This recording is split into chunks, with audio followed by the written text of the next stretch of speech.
দলে ফিরেই আবারও ঝলক দেখালেন রিশাদ, স্বরূপে ফেরার আপ্রাণ চেষ্টা সাকিবের। লাহোর কালান্দার্সের ম্যাচে মেহেদী হাসান মিরাজ আজও ছিলেন দর্শকের ভূমিকায়। সাকিব আল হাসানের সঙ্গে আজ রিশাদ হোসেনকেও একাদশে রাখল লাহোর।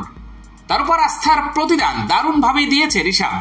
দ্বিতীয় কোয়ালিফায়ারে সাকিব যখন ব্যাট ও বল হাতে ব্যর্থ, লাহোরকে ফাইনালে তুলতে বড় ভূমিকা রেখেছে রিশাদ। টসে জিতে ব্যাটিংয়ে নেমে 20 ওভারে 8 উইকেটে 202 রান তোলে লাহোর।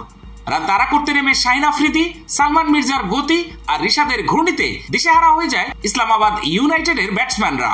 খুব বেশি দূর যেতে পারেনি তারা। 15.1 ওভারে 107 রানে অল আউট হয় ইসলামাবাদ। ম্যাচটি হেরেছে তারা 95 রানে। শাহিন, সালমান ও রিশাদের তিনজনই নিয়েছেন 3টি করে উইকেট।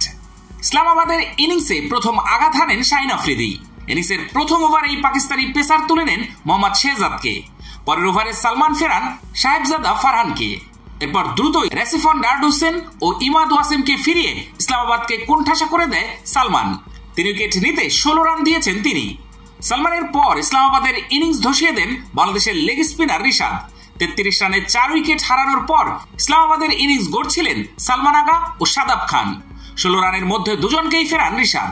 এরপর জিমি নিশামকেও আউট করে লাহোরকে জয়ের প্রান্তে নিয়ে যান তিনি। 3 উইকেট নিতে রিশাদ দিয়েছেন 34 রান।